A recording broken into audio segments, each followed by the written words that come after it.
की मंदिर के घोटाले की बात है, इसमें कुछ चीज़ों को ध्यान रखो। ये आज कोई घोटाला नहीं हुआ है। क्या आप लोगों ने कभी जानने की, पूछने की कोशिश करी कि जिस समय ये आंदोलन शुरू हुआ था, जिस समय बाबरी मस्जिद वगैरह ढाई गई थी, विश्व हिंदू परिषद जो है बहुत मुखर होकर भाग ले रहा था, तब भी हजारों करोड़ रुपए का चंदा इसके लिए इकट्ठा किया गया था। कहाँ गया आपने पूछा कभी? आप में से किसी ने नहीं पूछा। तो चंपत जी तो आपको पूछना चाहिए कि हम पर तो आरोप लगते रहते हैं। नहीं, ठीक है, वो कह रहे हैं, वो उनका काम है कि आरोप लगते रहे। आप इस बात को पूछिए कि वो पैसा कहाँ गया। दूसरी बात, इससे कहीं बड़ा घोटाला था। और दूसरी इसके अलावा जो बात है, इसमें असली पहलू ये है कि एक जमीन 10 मिनट पहले 2 करोड़ की, 10 मिनट बाद 18.5 करोड़ की, तो जो सरकार को रेवेन्यू का नुकसान हुआ, जो उसको टैक्स आना था, वो टैक्स कहां गया?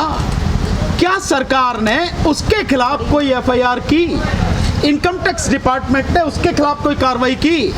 ईडी ने कोई उसके खिलाफ कार्रवाई की कि ये जो सब हुआ है इसमें सरकार को जो नुकसान हुआ? क्योंकि अल्टीमेटली जो सरकार के खाते में पैसा आता तो वो किसके लिए काम आता?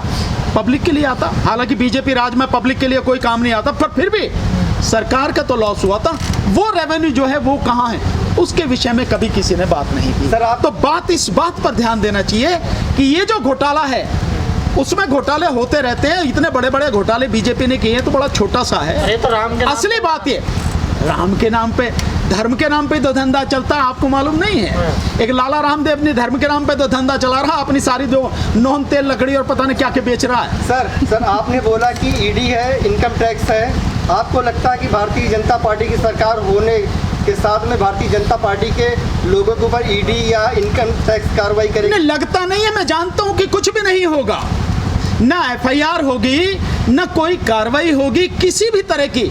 आप भी जानते हैं, मैं भी जानता हूँ। उन्होंने कहा, स्पष्ट कहा उन्होंने, हम नजर बनाए हुए हैं। इनकम टैक्स डिपार्टमेंट की न्यूज है, हम नजर बनाए हुए हैं। नजर तो जन काय पे बनाए हुए, किसी में कुछ हुआ है?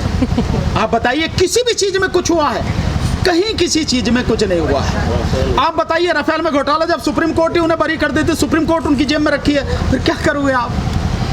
कोई आज तक आपने देखा है कि सीएजी की रिपोर्ट, कोई भी रिपोर्ट पेश हुई हो, उसमें रुपयों की जगह XYZ ऐसे लिखा हुआ हो? लेकिन राफेल के मामले में जब सुप्रीम कोर्ट ने रिपोर्ट मांगी तो उसमें XYZ लिखा था। रुपए क्यों नहीं लिखते आप? उसकी कीमत क्यों नहीं लिखते? तो ये जो सारी चीजें हैं, बीजेपी के राज में, मोदी जी के राज में, योगी जी के राज में कैसे कैसे घोटाले होते हैं, क्या क्या होता है, और ये सब कैसे आपस में बंदर बांट करते हैं, किसी से छुपा थोड़ी है। और ये सब आस्था के नाम पे, धर्म के नाम पे होता है, और धर्म के नाम पे इनकी दुकान, इनका धंधा बढ़िया तरीके से चल रहा है। अयोध्या में भगवान राम के नाम पर एयरपोर्ट बन रहा है और वहाँ पे जमीनें ली जा रही हैं, वहाँ पे बहुत बड़ा किसान विरोध कर रहे हैं। क्या आप किसान उनका साथ देंगे? नहीं, देखिए, उनका साथ देना ना देना अलग बात है। मैं आपसे ही जानना चाहता हूँ एक चीज, आप उससे पहले देखिए, जो ये सब कुछ हो रहा है, सुप्रीम कोर्ट का आदेश क्या था, वो जजमेंट क्या था? वो जो जजमेंट है सुप्रीम कोर्ट का, करीब 1200-1300 पेज का, क्या उसमें सुप्रीम कोर्ट ने ट्रस्ट को ये अधिकार दिया है कि वो कोई जमीन खरीदे और उसके बाद में ये सारी चीजें करे? कहीं दिया है? नहीं दिया है।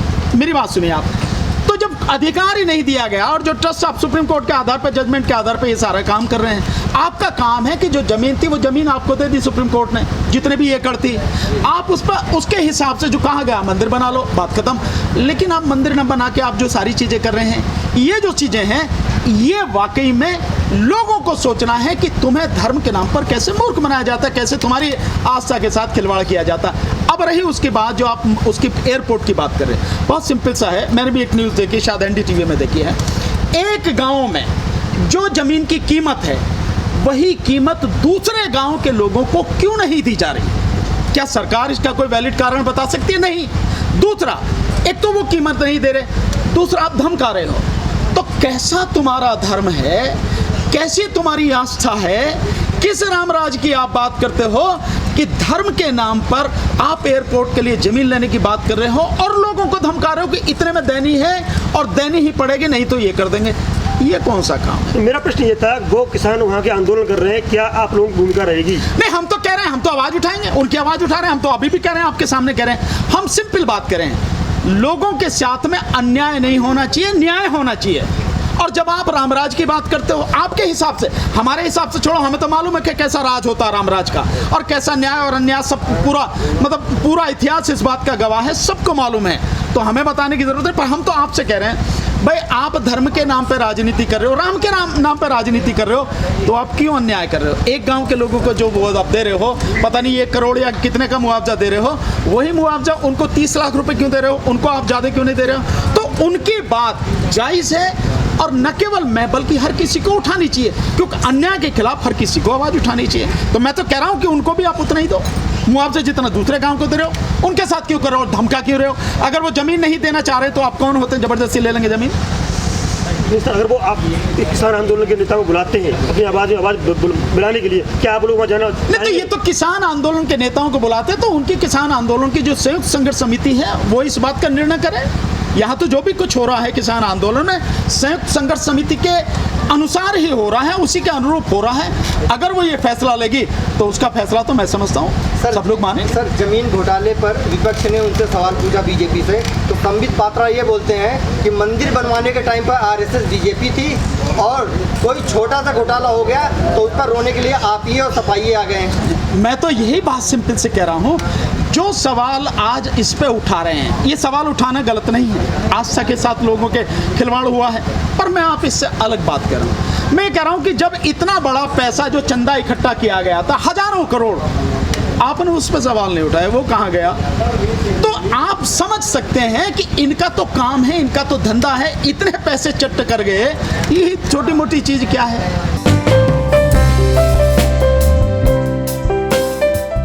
बुजुर्ग मेरा साथ देते हैं, ठीक है, वो मेरे लिए काफ़ी है। इनका मान सम्मान मैं हमेशा रखूंगी। देखिए ये वो बंदा है, ये देखिए इनकी फेसबुक आईडी, ये देखिए इन्होंने रोका मेरे को, ये देखिए इनकी वो पोस्ट नहीं हो सकती है। देखिए भैया, ये काफ़ी पुरानी आईडी बनी हुई है, आप देख लीजिए। देखिए 6 जून 2020 की तो ये पोस्ट है। तो यहाँ का रक्षा यही तो पूनम पंडित को देखो सुरक्षा की नियत से कि ये कहीं RDX लेके तो नहीं घूम रही, ऐसे व्यक्ति को नहीं देखना चाहिए। तो मेरी पूर्व सैनिक है। हाँ जी, देखिए मेरी समस्त कमेटी से अनुरोध है, जितने भी किसान मोर्चा मंच में जितने भी संगठन है सभी से, देखिए अभी एक ऐसा व्यक्ति निकला, उन्होंने उनके पूर्व सैनिक के राष्ट्रीय अध्यक्ष जो है संगठन के, उन्होंने उनको निरस्त कर दिया। तो अपने यहाँ से को भी यही बता दिया जाए कि बीजेपी के बंदे हैं। सुन लीजिए, उन्होंने अपनी जांच पड़ताल करके, जो उनकी यूनियन है, जो पूर्व सैनिकों की यूनियन है, उन्होंने ही जांच पड़ताल करी है, उन्होंने ही उनको पद से हटाया है। अनुराग जी से मेरी बात हुई थी, मिश्रा जी हैं, उनसे बात हुई थी, राष्ट्रीय अध्यक्ष, उन्होंने ही हटाया, हमने नहीं हटाया। हम तो अब पहुंचे, उससे पहले हटा दिया, उनके ग्रुप में भी डला हुआ है, ठीक है। मेरी समस्त कमेटी से अनुरोध है कि ऐसे व्यक्ति को सुरक्षा के लिए आप बना रहे हो। देखिए हमारे बीच में घाघ भी घुसे हुए हैं, कितने दिन से उनको मैं देख रही हूँ, 4 चश्मे बढ़िया बढ़िया लगा के, गोल्ड टोपे लगा के, मेरे देश के वासियों, मेरे देश के साथियों वो कर रहे हैं। तो हमें इस चीज़ पे भी ध्यान रखना, चाहे वो मैं भी हूँ, चाहे वो आप भी हैं, सब पे ध्यान रखना। बाकी जो भी कुछ आप लोगों के साथ हुआ, मैं सभी से क्षमा मांगती हूँ।